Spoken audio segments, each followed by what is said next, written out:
everyone, and welcome back to another episode of the Garment Decorators Podcast. I'm joined by Andy today, as always, and we've also got Kyle and Tiff here from Orders. Hi guys, how you doing? We are not bad. Lots of travelling to get down here, but feeling fresh this morning, so looking forward to getting a good chat with you guys and seeing what's going on.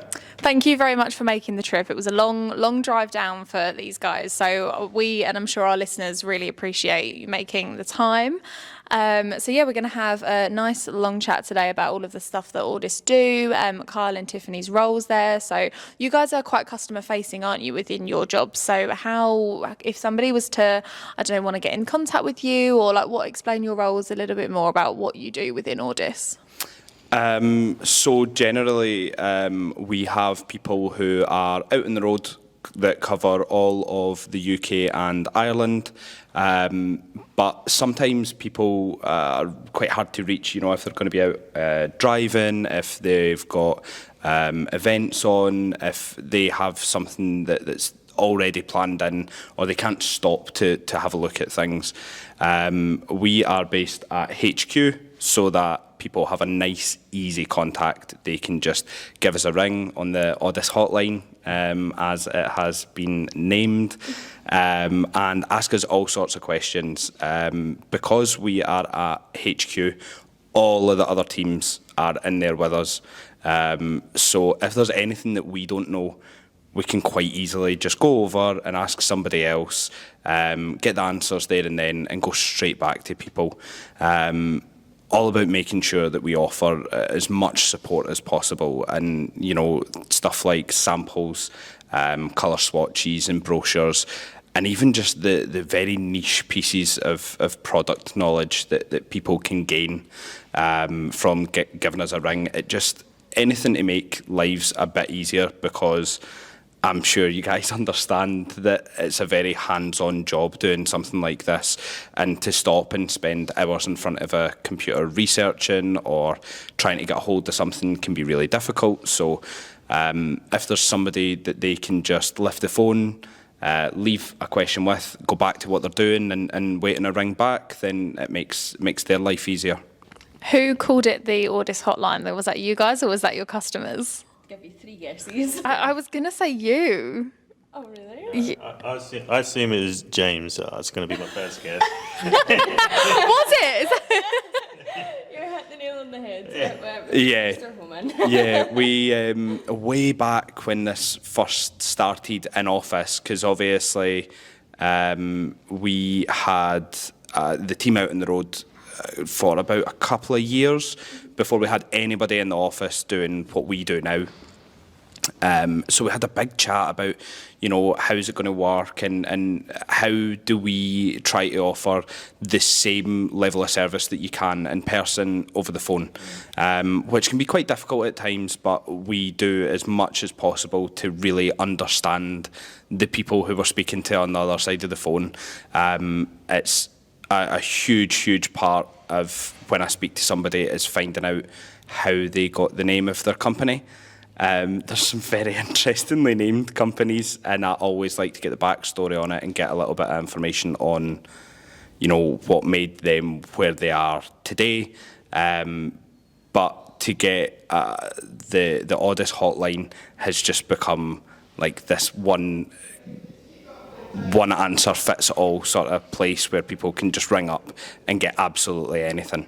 Yeah, definitely. I had someone ask me once, and it was not long after I first started, and they asked me how many plastic bottles our JC201 was made out of, and I was like, was this on the spot on the phone? Yeah. And you were like, I was like, that's a new question for me. I've never had that one before. But it's handy having the product team kind of right next to you, and obviously they can give you the answer within seconds.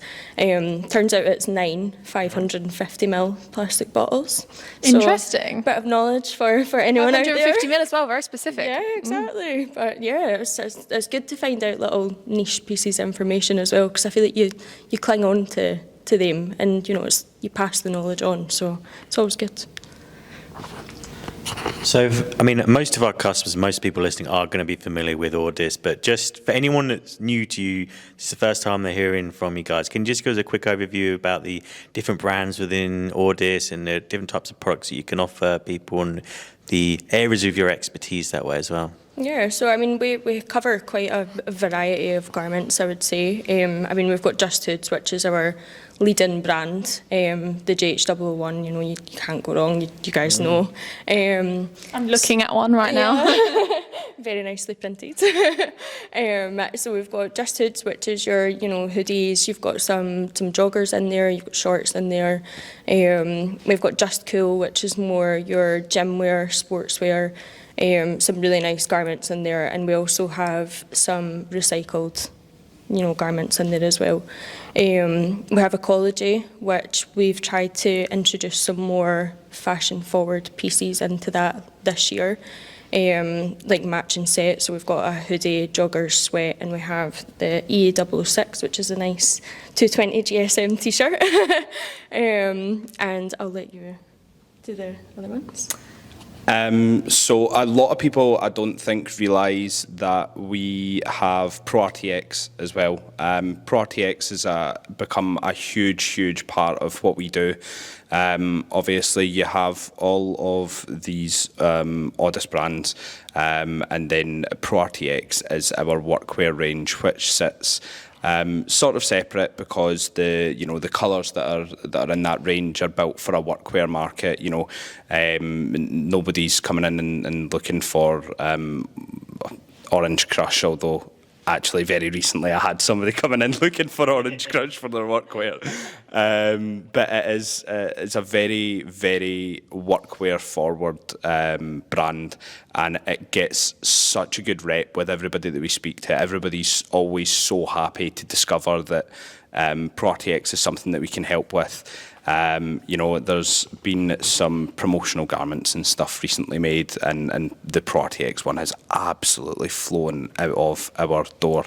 But besides that, we have JustHoods, which for this year has sort of really focused on our oversized tee that we introduced last year, and introduced another couple of colours because they done so well last year. You know, we've got this one obviously in Ecologie, and we've got a slightly lighter one at 190 GSM in the JustHoods range that's actually based off the 100T, so it's a 100% cotton garment. Yeah, that was going to be my next question, because obviously we have some of the white oversized ones from the Ecologie range that we wear for the podcast, but what's the difference between the ones that we've got and the JustHoods one that you've introduced? Yeah, so in JustHoods, it is the oversized 100T. So the 100T is a 100% cotton garment. The oversized version, the JT009, is a 190 GSM, whereas the one that we're actually both wearing just now is a 220 GSM that is made with a blend of recycled cotton, recycled polyester and elastane. A very small percentage of elastane. It gives it a really nice feel, and you'll know yourself it's got that nice sort of stretch about it. I think personally the bit that I like the most about them is the way they fit around the neck, because I like the oversized styles, but it's nice to have something that feels quite comfortable up here and then oversized on the shoulders and round the waist and the stomach is always quite handy. I do think the white one's probably my favourite though, because you can see like the different bits of materials in it from where it's been recycled. Yeah, that was So one of the really first things we cool. noticed, wasn't it? Yeah, they've done a good job at, you know, incorporating all that into the garment as well. They're really cool. Yeah, I think the fact that it really highlights that it is a recycled garment, you know, like if you buy a piece of recycled paper or something, you can see those little blemishes in it.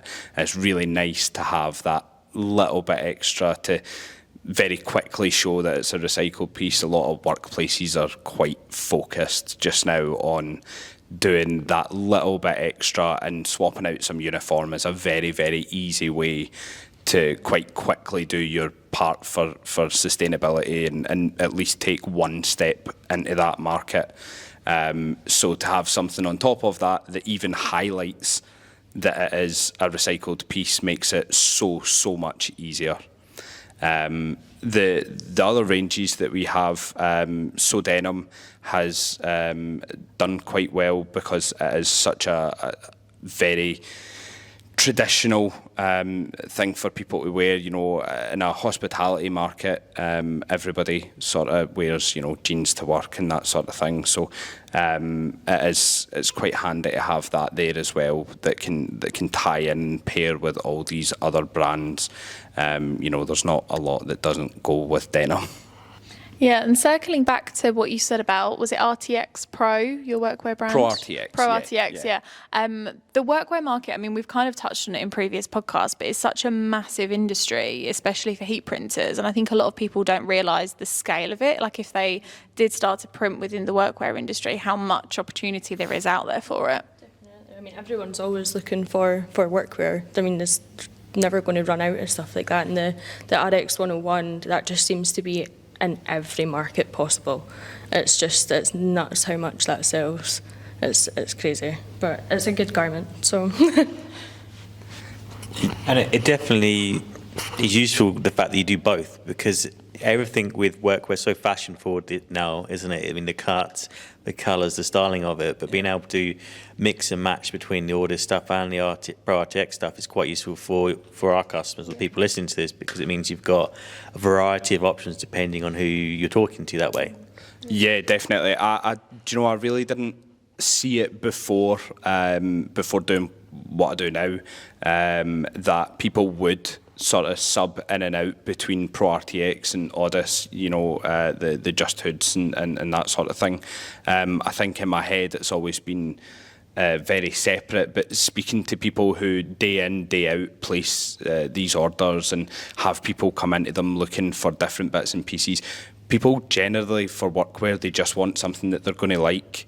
They want something that every single day they're going to get up in the morning, put on and not be uncomfortable or you know, bothered about if it matches or anything like that. They just want something that they can get up and wear every single day. And so I've spoken to people quite regularly who will you know, go into the ProRTX range and they might pick up some cargo trousers or some shorts, some t-shirts, but then, you know, they'll sub in some of the hood zippers or something like that, just to give somebody something a bit colourful. I mean, you guys all know very well that colour is a huge part of what we do, and to give people the opportunity to put their own brand on what they wear every single day, it's really important that what they're wearing looks good and represents their brand well. It's always a huge part of the conversation, I think, for any printer who speaks to anybody that does uniform, is that you need to remember that what you wear represents your brand for every single person that sees it. And if you walk around in something that's old and scrappy, that's absolutely fine. But if you go and represent your brand with something that looks really nice, really clean, really fresh, people are far more likely to draw that link in their mind and automatically think, you know, that this is quite an impressive brand, no matter what it is. So it's really important to people nowadays that when they are branding their uniform, that it really represents who they are and what they do.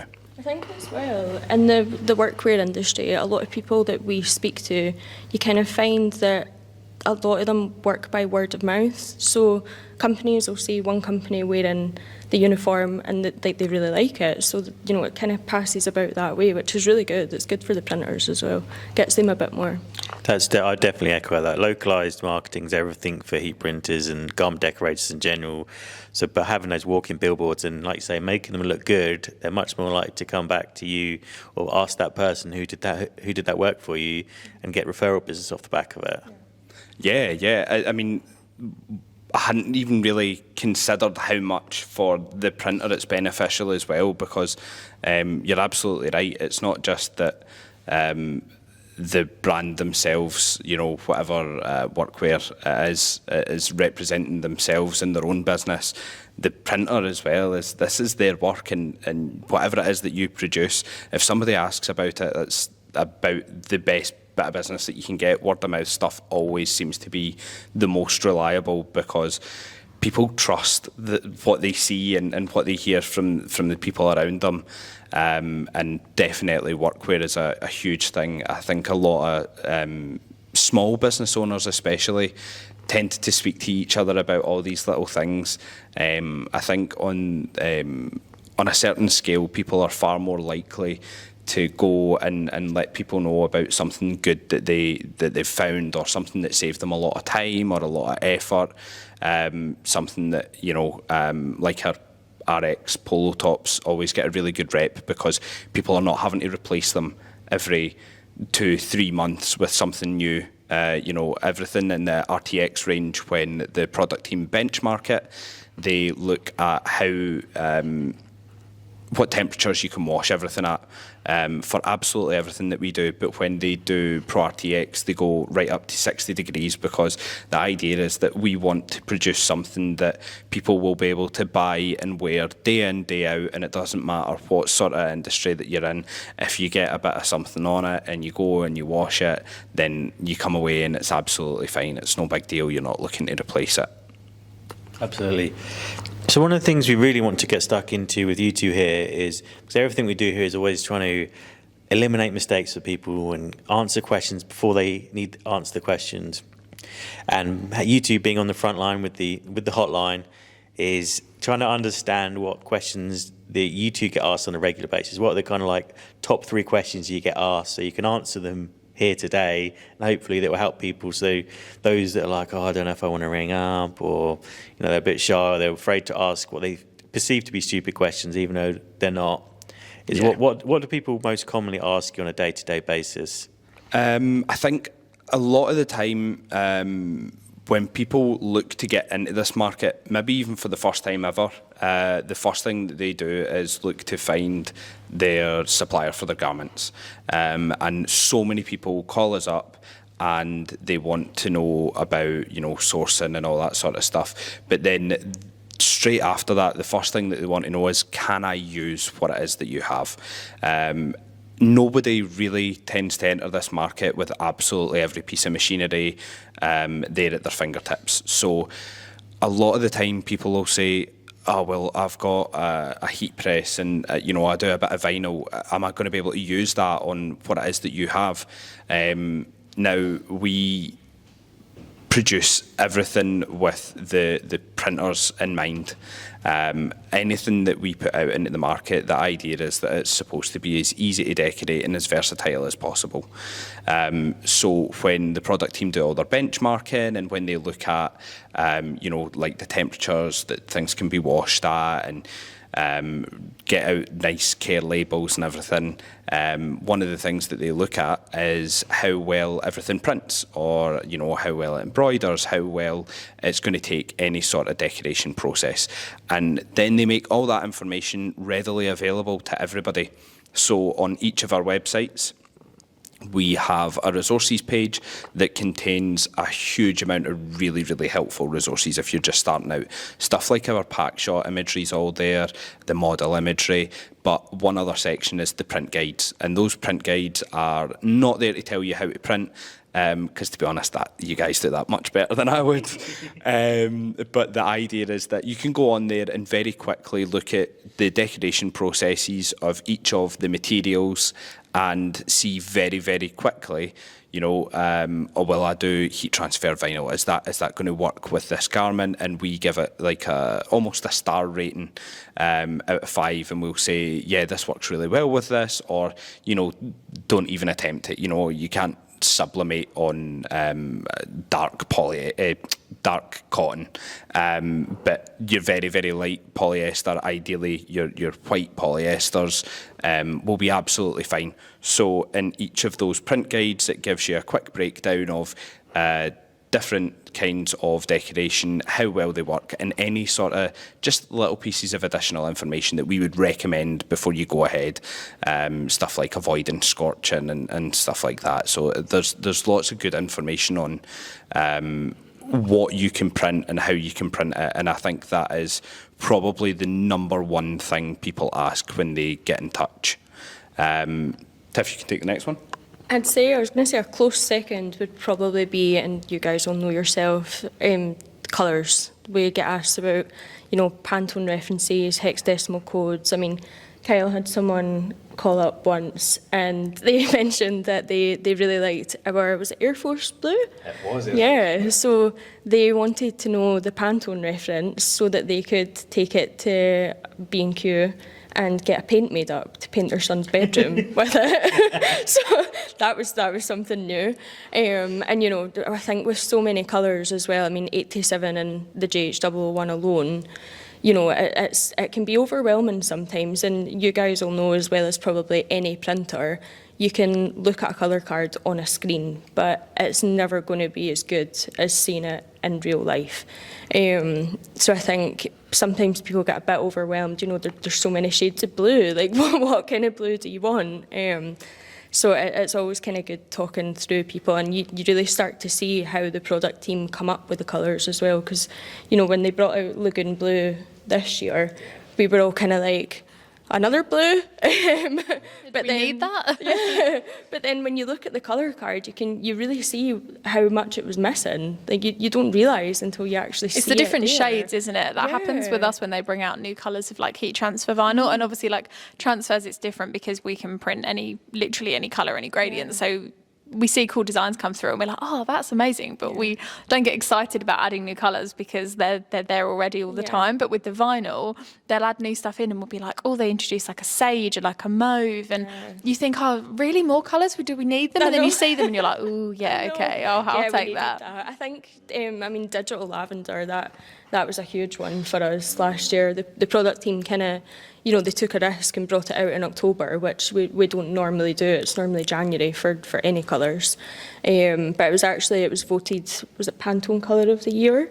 It was, yeah. So they just thought, we'll do it in the JH001 and we'll see how it goes. And it absolutely flew out to the point where they ended up bringing it out in 12 new styles in January. It's such a popular colour, isn't it? And you did it in the Just Cool range as well. I think there's one on the rail over there. And I think that's actually the one with the open back, which Kirsten showed me at P&P. And I'm obsessed with that. I think it's such a good style because it's so different from your normal just sports t-shirt. Like it's just got something different about it. But no, you're right. And what you've just said echoes what we were talking to Beachfield about at Headwear Live last week, is that Ashford was saying how customers come to him and go, oh, which hat do you recommend? And he was going, well, what hat do you want? Like, what does your customer want? I suppose it's the same with you guys. People will phone up and say, well, what t-shirt do you recommend for this? Or what do you recommend for that? And you go, well, what are you making? What are you printing? And having that print guide is so helpful for the customer's point of view before they make that purchase. And like you say, if they get something and there's something a bit more complicated they want to do, or they want a bit more knowledge about print, they can come to us. But having that initial, can I put screen print transfers on that? Can I put vinyl on that? Just makes their buying process so much easier. Yeah, definitely. I think it helps, like, particularly people that probably work from home as well. It's like a hobby almost. But, those people might not necessarily have the time to, go out and research everything, and as well as printing everything on the side, and probably working a full-time job as well. So wait for responses every time I have a question. So it's quite handy just to kind of have that there, and we always kind of reference people towards them, don't we? Because it's just such a good tool to have, I think. Definitely. You're so right about the colours as well. I remember when I did like a bit of a mini video series on how to start a clothing collection, and I used the podcast as our brand, if you will, as an example. And I had a particular design in mind that I wanted to do, and Andy knows exactly what I'm talking about, the nudie coloured natural sweat. And I did the exact same thing. I went onto the website and I was like, yeah, that looks like the right colour. So I got a couple of those and they arrived and I was like, no. So I was like, James, can I have this one? And we got there in the end, but it took 3 or 4 different colours of neutral sweat to find the right one, because even the undertones of them all, is it warm, is it cool, is it slightly grey, is it orange, they're so different. Definitely. I think as well, as obviously the distributors, they all have them on the website too, but anyone that I speak to, I'm always I'll send you colour cards because you kind of need them. You need them there. And makes this so much easier. I wish I'd have done that initially. Definitely. I mean, we've got a couple of promotional garments as well that are quite good. So we've got an Arctic white JH001 where we've got the full colour card DTF printed on the back, which is really good because you can really see how vivid the colours are. And we always send that out to people because you can see the garment, you can see how well it prints, and you can get a good idea of the colours too. So they're really good, and they're available for everyone. Plus, the great thing is you can order just one. So when people want to get started and they want to try your products, they can I'll just order one or a few in a few different colours, and that way you can see them, get them in your hands, see what your designs look like on them, and then you can make a nice informed decision off the back of that as well. Yeah, definitely. I think being able to call up and get a hold of a sample can make a huge difference for somebody. Sometimes if you're just starting out, it's handy to have a sample that just sits there and is your print test garment. If you want to know how well something prints, obviously the print guides are there, but if you are still learning how to do it yourself, it's really handy to not take on your first piece of work while you're learning how to do it. We always sort of try to recommend to people that they get a hold of something and really get a feel for what it's like. So even sometimes when we do samples, the way that we will work it is I'll just ask somebody, listen, what size do you wear? What colour would you like? We'll send you one out. Wear it for a couple of days. Make sure that you like it. You're going to find it so much easier. If somebody comes in looking for something, if you're wearing it yourself, you're going to be able to talk about it so much easier, and you'll have a much better understanding of what it's like. We are probably perfect examples of that. I have a wardrobe that is absolutely stacked full of our hoodies, t-shirts, sweats, jeans, everything, because there's no point in me sitting down to have a conversation with somebody about something if I have no idea what it's like. Those open back tees I could probably be doing with in the last couple of weeks because it has been absolutely boiling.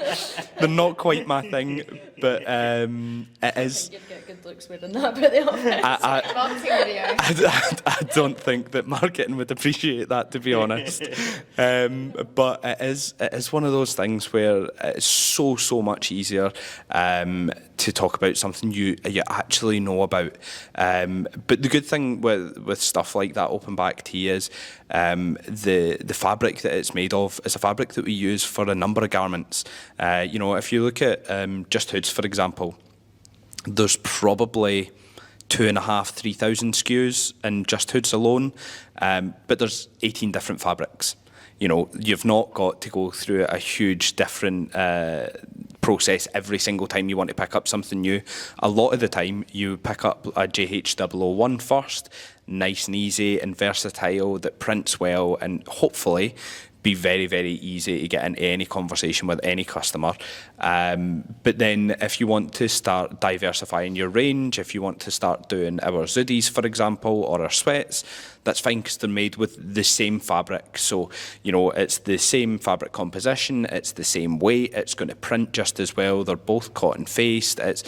It is all those little pieces where if you're just starting out, sometimes it's good to just learn one thing and then let that branch out, rather than jump to a million different options straight away.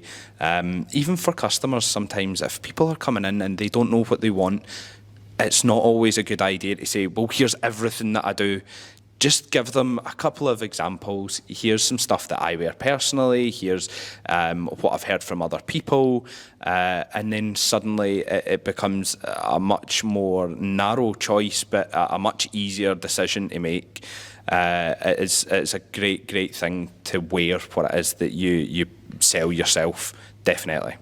100% agree.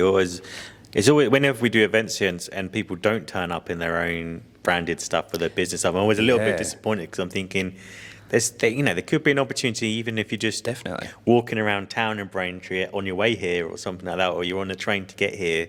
You never know where that conversation might go just by wearing something. They'd be like, oh, could you do that for me then? Yeah, absolutely. If we take the P&P show from earlier this year as an example, we had probably pretty much every single thing that we produce in there. But for our uniform, we had lots of different pieces, and I know that the ProRTX stand had our new RX 305, which is like a quarter neck zip sweat, which has been very, very popular. But we were fighting over who was going to be on that stand for that day because everybody wanted that uniform. And Tiff got it. But it's you want that conversation, if people aren't fighting over what it is that you do and the opportunity to sneak a wee free piece here and there, then, you've got to be excited about what it is that you've got, and it's very, very sad how excited I get about it. I'll be walking about the streets and see somebody in a JH43 or a JH001 and whisper to people, oh, that's one of our garments. But it's just one of the things that comes with doing something like this. If you like what it is that you do, you'll find it so much easier. That's why one of the reasons we do this podcast is because we know that people listening are nerdy about this sort of stuff, and that's good. That's a good thing, though, because you want to the more you understand this stuff, you're like, oh yeah, I rate the stitching on that. I really like that, or like the GSM. I really like we learnt so much from Beechwood when they were in last week, because now I know what a dart is on a beanie, and I was like, never even heard that terminology before. But yeah, exactly. And we can spot mid, low, and high profile hats from a distance, but if you everything you need to know. But all this stuff that's why it's important for everyone to interact with you two in particular, because then they'll start to get this information. And if you can go to your customer and be like about everything to do with this top and you're wearing it, they'll be like, oh, that's impressive. I'm going to go with the person who's detailed, or definitely, or if you do a bit of homework on the person you're going to speak to and be like, actually, I can tell from everything else they do and what they talk about, actually it's going to be something from more athletics. I'm going to bring stuff from the Just Cool range to it and not even talk about this other one because it's irrelevant. It makes you a more credible person that way. Yeah, I mean, one thing that I always tell people is that we do not expect anybody with a life to understand absolutely every single thing that we do. But that's the point. I instead then don't have a life, and I'm all right with that because I am genuinely interested in the stuff that we do. So when people don't know something, it's great to get that phone call and be asked, because I hold on to all these little pieces of knowledge. I mean, I know that Tiff got asked that question about the recycled tee probably in December last year, because it was like exciting for us. It was like, there's a question that we've never been asked before, but you'll never ever forget exactly what the answer was, and it just sticks with you. And if you are having a conversation with somebody, if you're a printer and somebody walks in the front door and they're looking for sustainable wear, or they're looking for something a bit different, and you're having a conversation with them and you drop in the fact that you know how many plastic bottles something's made of, you immediately give that person the impression that you know your business inside and out. And it's not to say that always that you need to, but just to have those little pieces of knowledge, it just puts people at ease, because it can be quite a daunting thing to make a big commitment to, especially something like uniform, something that you're going to wear day in, day out. If somebody puts your mind at ease before you go ahead and get what it is that you're looking for, it's such a much easier conversation to have. Yeah. Plus, if you're wearing it and you're sitting there, you're nice and comfortable, and that person's gonna be like, "Yeah, I want to wear that," because you're not like awkward and moving around because you're like, the stitching on this is horrible, it's a bit tight. Immediately they're like, "Oh, yeah, I could."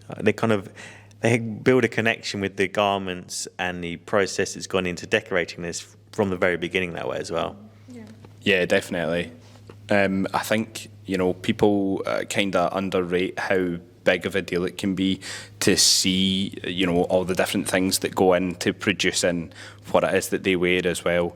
And it's just another thing that, not everybody can have a big storefront or, a unit or anything like that. The people that work from home, they put in just as much effort as anybody else. And in fact, some of them do far more. I speak to plenty of people who work from home doing this as their side job, but with the intention of doing it full time, and they just juggle so many things around getting there. And I think when you look at those people on Instagram, they always try and show you a little bit of what they're working on, And it's just another step towards making people feel comfortable with their purchases, is seeing the work that goes into, what you are producing for them.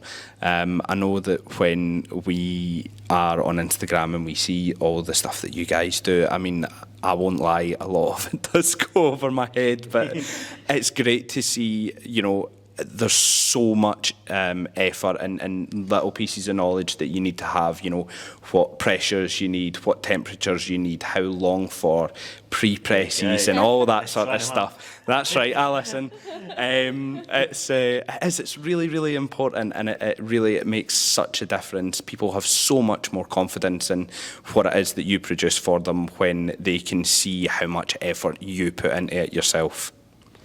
Absolutely, and one of the things I meant to mention earlier as well is that you mentioned all the colours that you guys got, and the kind of thought process that goes into all your products as well, is that, like the digital lavender, everything you do is very much based around what is going to be popular for everyone. So that's why it's always good to keep in touch with you guys, because you're going to find out, you're best to find out early rather than be proactive rather than reactive. Because your customers, if you can put these colours in front of your customers, they're going to be like, look, I know we're not going to be making this stuff for you soon, but this is going to be popular in like 2 or 3 months. They can get ahead of it, and especially if it's a brand, it's really important. And even if it's workwear or corporate wear, if you can then put that person's staff in the most current stuff, what's going to be popular, that's going to have such a bigger impact to the way the person feels wearing that item as well. Definitely. I think actually with Digital Lavender, we got very, very lucky. So in October at an event, we let everybody vote on what was going to be the new colour for the JH001. And it was Digital Lavender that won. And it come almost as no surprise towards the end of the year that it was so popular, and that suddenly all these people were looking for it, and we were, the product team were dropping what they were doing and looking at where we could introduce Digital Lavender in our range for everything that already existed, and new products suddenly were taking it on. But it's a great show of the fact that everybody that is in this market kind of knows what's going to be coming, and everybody voted for it, and then suddenly it was really popular. That market research is huge, and it's something that we try to focus on, is that when we speak to people, what sort of things do you feel like you're missing out on? If somebody walks in your door and they're looking for their workwear, what sort of things do you feel like you can't offer them just now?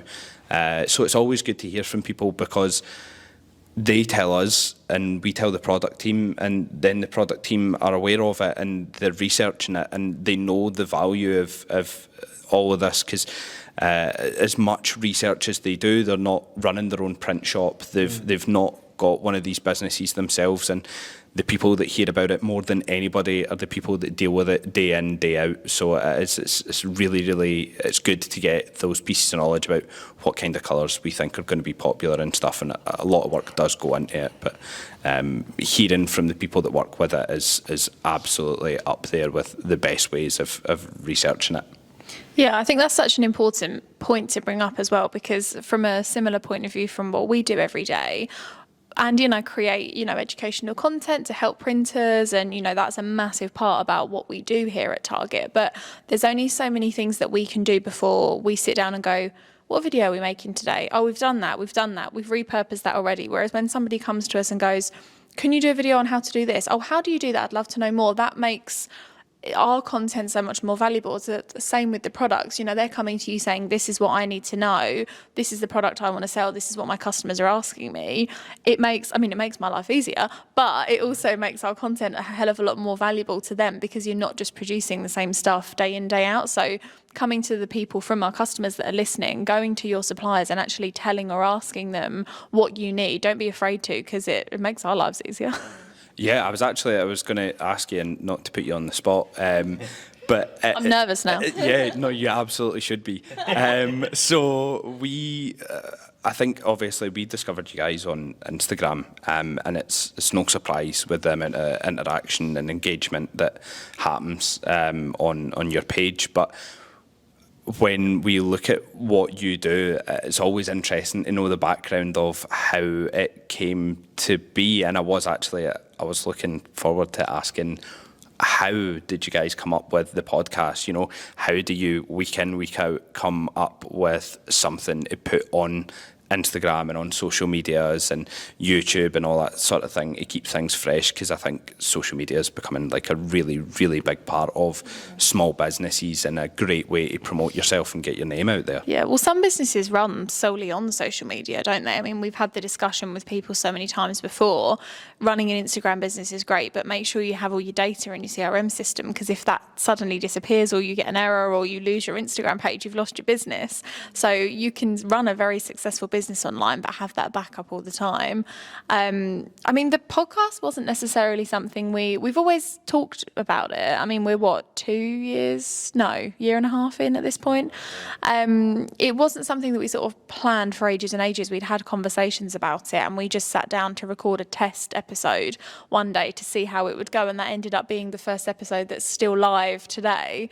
And from there, we just did one a week, and we've had a few weeks off in between seasons, as and when needed. But in general, yeah, it kind of just has been something that I think naturally evolved with our marketing and everything. I think there's a few things. One is that me and Molly both listen to podcasts. So like in a drive-in, at work. And so for us, and it's not just a case of what's interesting, but it's actually like we both listen to like marketing podcasts sometimes as well, because that's what we're interested in. That's what we need to be doing. So we're like, okay, well, there really needs to be more podcasts for our industry and for our customers to listen to. And the other thing is that we do lots of one-to-one masterclass and events here. And I find that there's lots of people who are one-man, one-woman bands who are customers. Or if you're the printer in a business, you could be the only printer or a handful of printers. But it can be a very solitary profession sometimes. If when people come in, normally their friends and family are sick of hearing about what they're doing, and then they come in and I'm like their agony aunt because they want to tell me everything about their business. Yeah, so I think for me, I was like, okay, I really want to make something that people can sort of connect with. So that's why we try and have like customers on and have people like yourself who are happy to talk about the finer detail and get into the weeds on it, because that's what they care about, and they want to be able to talk to someone about that. But there's no one to talk about it sometimes. So if they can listen to something about it, they might feel like, yeah, I am part of something bigger, and there's something more interesting going on here as well.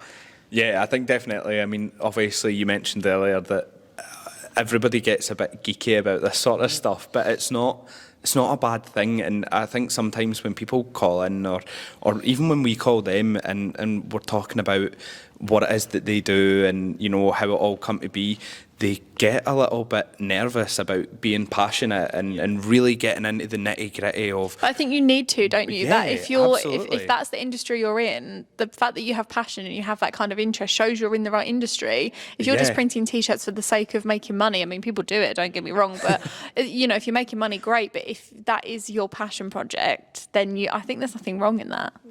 Yeah, definitely. I mean, this, I would imagine, is an absolutely great part of your jobs. I can't imagine how much I would like to get paid to sit down on a couch. Ask me and at talk 5 to my o'clock on a friends. Friday and it's a different story. That's fair. That's fair. It's, I think I could understand that. But it is just a case of, you know, being interested in what you do and having you guys speak in the background. If you're working away, if you've got big orders and, you know, you're heat pressing in the house all day on your own, to have somebody there, you know, talking away and to be able to pick up little pieces of knowledge that maybe you wouldn't necessarily get working by yourself and get that outside view must be huge for people. Yeah, and like Andy said, it's definitely something that was missing from the industry when we first started. And, you know, having you guys on, having Beachfield here, it just makes our customers' lives so much easier and so much more accessible. So I think that's definitely one of the main reasons why we started it. And similarly with, you know, all of the other content that we create and push out across all of our social channels, it's all for the customer. And, you know, as much as, yes, we are trying to get our product in people's hands, everybody wins, because the more that they sell, the more that we sell. So it's the same, you know, the better our customers do, the better your business does. And it's a cycle, isn't it? So, you know, it's just about helping them and helping their businesses grow, really. Yeah, definitely. It's great to tune in every now and then and listen to you guys live, or listen to a wee podcast, or join you live.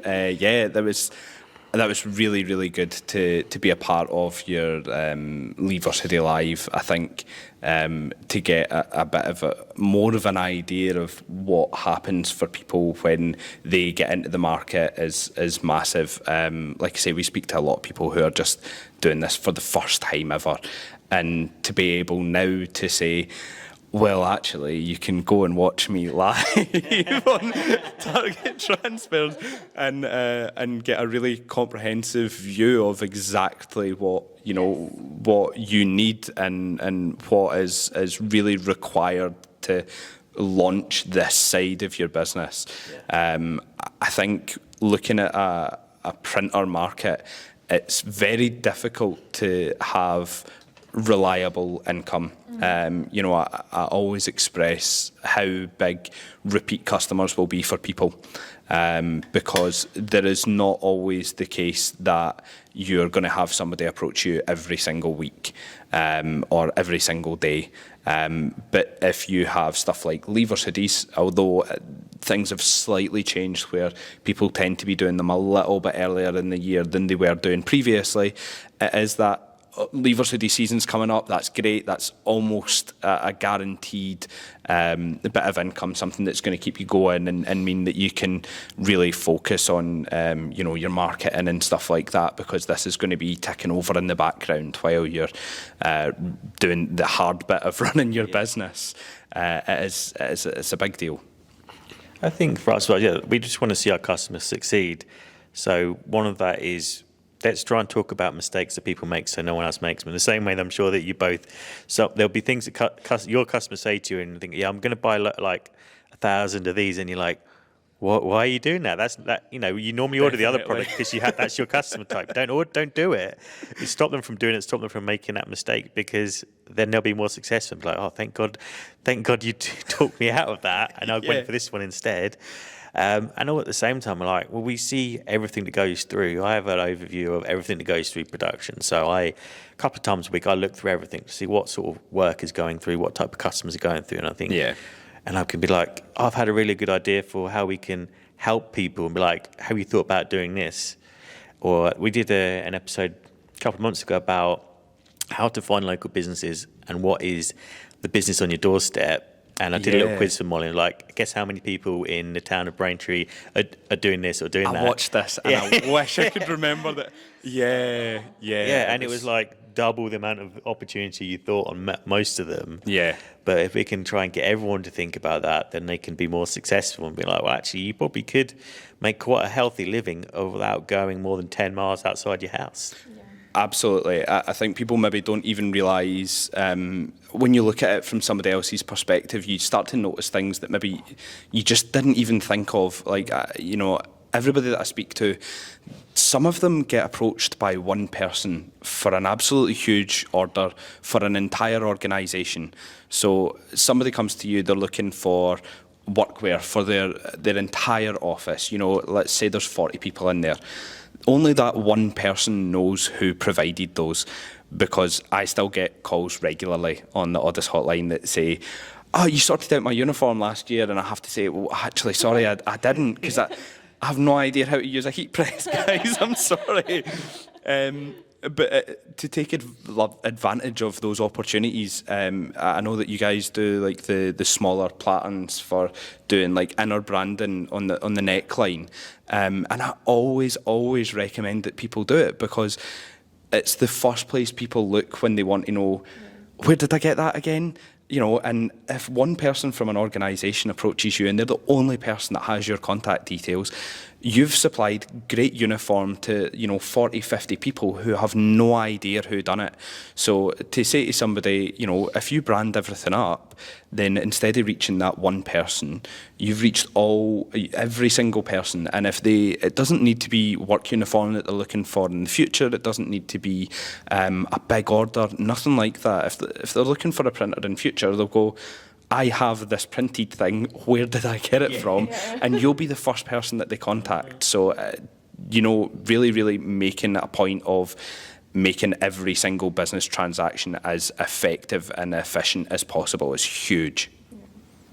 Yeah, neck labels is something that we always recommend people do for that exact reason, because you are literally taking your brand wherever your customer goes. And like you say, the second they look inside that neckline, oh, I know where that came from. If it's got, like an Orders label in it, or wherever the t-shirt has come from, that's all very well, but it doesn't help the printer. It helps you guys, and you can help direct to who can print. But as a local business, if you want to succeed, that's definitely something you should do. I have a curious question. So aside from the hoodies, what is your personal favourite item across all of the ranges? It could be denim, just tees, just cool, anything, but just not the classic hoodies that we always talk about. Oh, okay. That's a bit hard for me because I've actually ran out of coat hangers in my wardrobe because I have that many. Hoodies, I have about 30 alone. But I think probably my favourite thing is the recycled crop top and leggings that we brought out this year. I'm wearing them just now. I just think Are they the ones with the side pockets that Kirsten showed me at P&P? Yes, so they're really nice. The side pockets, they've got a zipped pocket at the back. They've got the drawstrings in them as well, so quite handy. And the crop top as well. They're just dead comfy. One thing that you'll probably find, Molly, when you have when you have these sort of things, and you've got the pads in them and stuff. As soon as you wash them, the pads are away. They're gone. But these ones, they stay in. If you're doing embroidery, it's double layered. Double layered, yeah. Double layered, so you're not going to get the patch on the back itching your skin or anything. Have you been wearing them as well, Kyle? Have you been testing them? He has. Do you know what? I was really upset that Tiff stole my answer.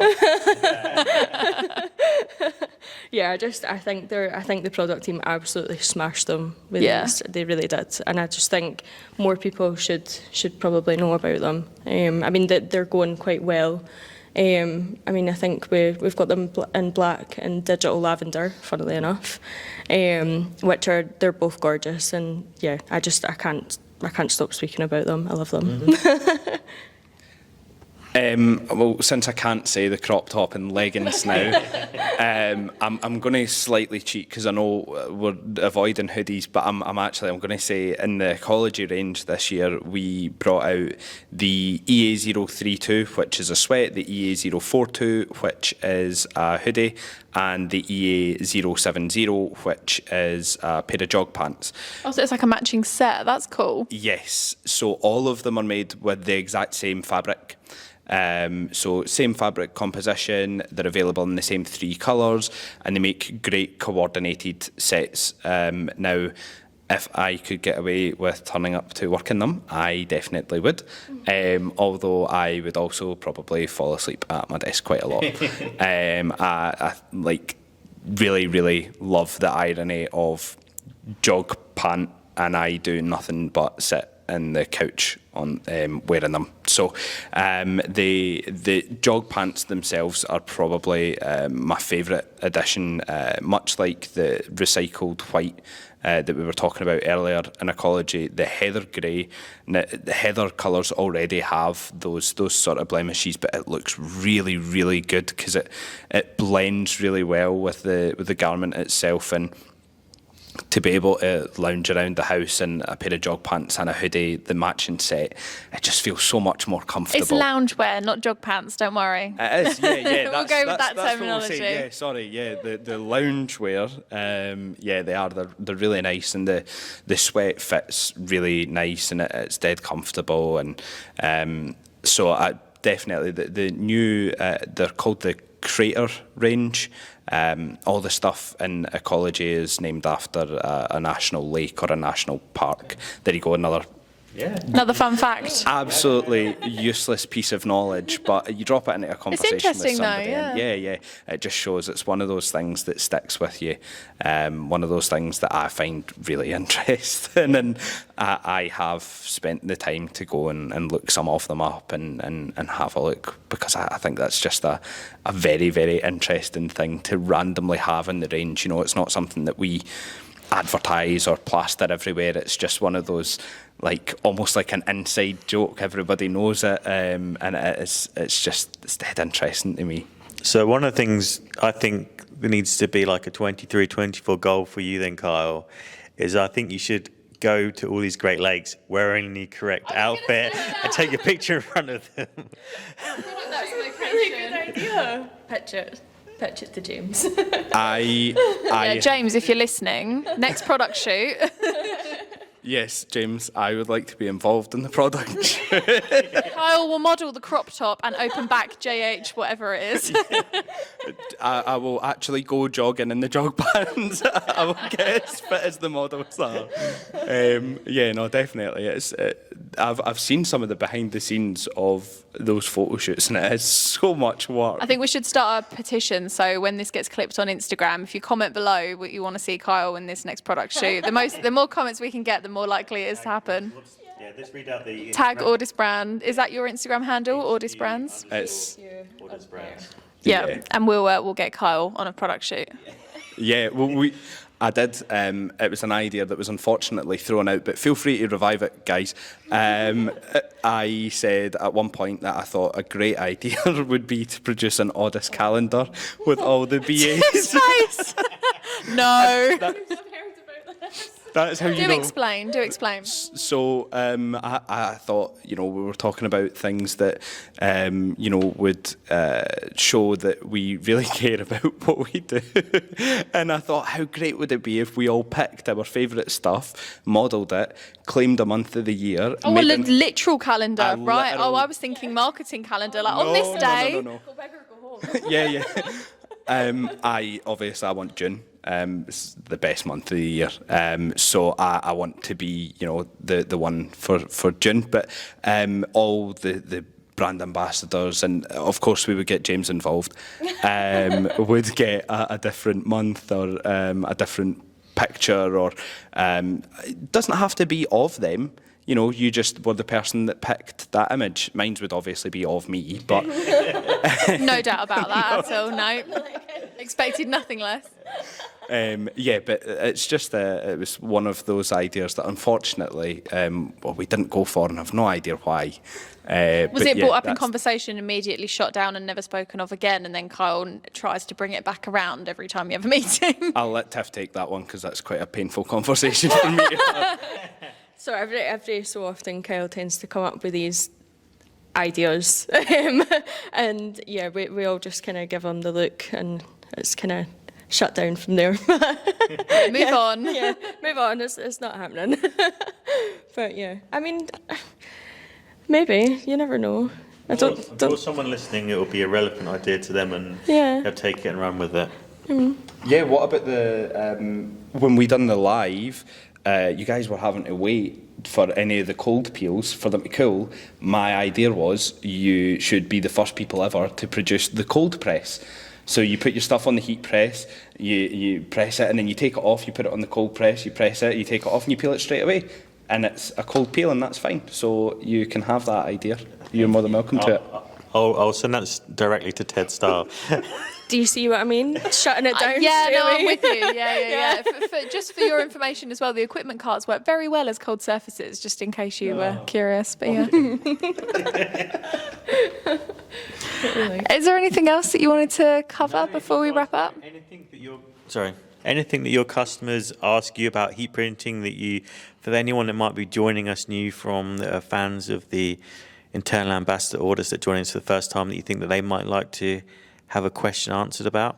I mean, touching on obviously the transfers and stuff that you guys do, a big thing that we see with a lot of people that we speak to, I'd say, is when they're doing their leavers hoodies, and there's people still out there weeding all the leavers hoodies and stuff, and we're like, go target transfers. Just go buy your transfers. It's going to make your life so much easier, and you'll just be able to smash out all the hoodies and you'll be fine. But I don't know if you've had. Yeah, stop weeding leavers hoodies, because you won't make any profit on them once you pay yourself. Oh, I cannot imagine the amount of time that it would take. I'm quite convenient having quite a small name, but I've seen some names that are very long, and I cannot imagine the effort of having to weed every single one individually. I was actually just going to say pretty much that is when we pass people over and we let them know that probably the best place that they can go to try and just get these the information that they need and start ordering their sheets in, and rather than printing them themselves or having that huge outgoing of buying the machinery. Obviously, all they need is the heat press in the house. What would you guys say is the easiest way to get into that? Because then that way, rather than explain it to people, I can clip this bit and send them it. I'll send it to you. I think the thing with heat transfers now is because we can print any color, and we can have one product that there's Pantone matching if that's important, and you can do neons and shimmers, metallics and that, and we have other products that you can do full color, gradients, unlimited detail. It means that there's not anything you can't do. Yeah. Now, and this is something that's kind of been the last 2 or 3 years. The full color stuff has been revolutionised. It wasn't possible before that to do it with the detail. You could do colour, but you'd have a white circle, a white box behind it. It wasn't, and it was ugly. But now you can do anything. So the main thing is I always say to people, never compromise on your designs now. So just say, that's my design, and go to us and say, how do I do it? Because we'll be like, it's one of 2 answers. It's not like it's never a no. It's always this one or this one. If it's more than 3 colours, it's ultra colour. If it's one colour, it's 1 colour, 1 to 5 colour. It's simple as that. That way you get a product back. We tell you exactly what the instructions are every time. So you need to remember everything all the time anyway. To put it under a heat press, and it's either 10 seconds or it's 12 seconds, and that's it. You're done. And we've wash tested these so it lasts forever and ever. Great product. If you get great quality product like Orders and our transfers. We're talking years later that the same person is going to be wearing that top, and the cotton's going to look great, the transfer is going to look great, and they'll be like, wow, I'm going to buy from that person again. Yeah. It's really that simple. Don't overthink it. Actually, I had a customer who had a JH001, and she used some of your transfers, and she said she's had the same hoodie for 5-6 years, and she's washed it over and over and over, and it still looks the exact same. It looks like it's just been printed. So that just kind of proves it there, doesn't it? It's testament. Match made in heaven. That's it. I mean, neither of us put bad product out there. The same way that your products are always wash tested before you'd even think about talking to a customer about them, is we put the hard work in so that you don't have to find out surprises. You get it, and then I always say to people, the actual decorating part shouldn't be hard work. It shouldn't be hard trying to figure out how the hoodie works or the transfer, because you don't add value doing that. You add value by doing sales and marketing and bringing more business in, or like yourselves doing great customer service for people so they remember that and they come back to you and they get informed by it so that they buy into the brand and the vision that way. Yeah. I think that was pretty much everything that I wanted to cover today. If everybody's wrapped and done. Yeah.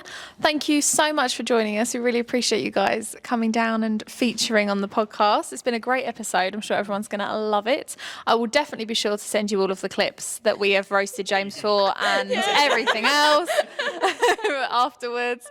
Thank you everyone for listening, watching, viewing and subscribing. If you haven't subscribed, don't forget to, and we'll be back next Thursday with another podcast episode.